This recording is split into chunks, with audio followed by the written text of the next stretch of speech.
দেশবাসী, আমি মোহাম্মদ আরিফুল ইসলাম, একজন জুলাই যোদ্ধা। আমি জুলাই 18 তারিখ 2024 কোনো দিন ধরে এরপরে প্রায় টানা 5 মাস হসপিটালে থাকি। তারপর বাড়িতে আসি।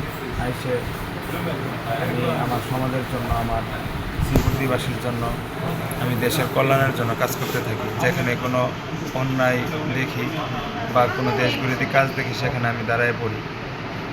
আমি গত 5 মাস যাবৎ আমাদের শ্রীপুর দিতে এই অবৈধ বালু নিয়ে আমরা আন্দোলন করতেছি।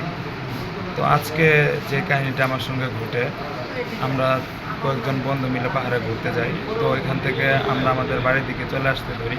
তো তখন দেখি এখন আমাদের শেরপুরের সকল বালু স্পট অবৈধ ঘোষণা করা হয়। এটা নিয়ে যেহেতু আমরা আন্দোলনও করতেছি আমাদের পাহাড় বাঁচানোর জন্য, তো ওই দিক দিয়ে আসার সময় আমরা একটা গাড়ি দেখি, সেটা দিয়ে বালু নিয়ে আসে অবৈধভাবে। তো আমরা সেটা আটক করি এবং কি এখানের যে প্রশাসন আছে, স্থানীয় প্রশাসন, সবাইকে আমরা অবগত করি।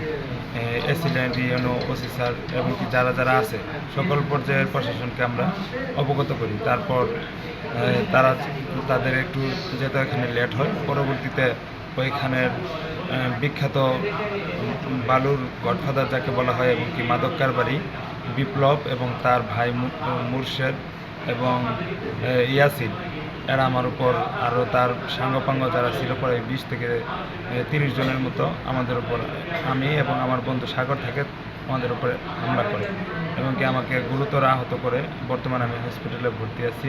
আমি দেশবাসীর কাছে সুষ্ঠু বিচার চাই। আমরা 24-এর গণ-অভ্যুত্থান করছি আমাদের সুন্দর সোনার বাংলা করার জন্য। আজকে প্রত্যেকটা জায়গায় এভাবে আমাদের দেশকে ধ্বংস করা হচ্ছে।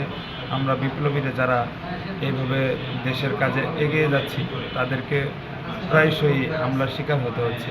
এভাবে আর কতদিন? আমাদের বিপ্লবীদের আমরা সুরক্ষা চাই আর দেশবাসীর কাছে সুষ্ঠু বিচার চাই।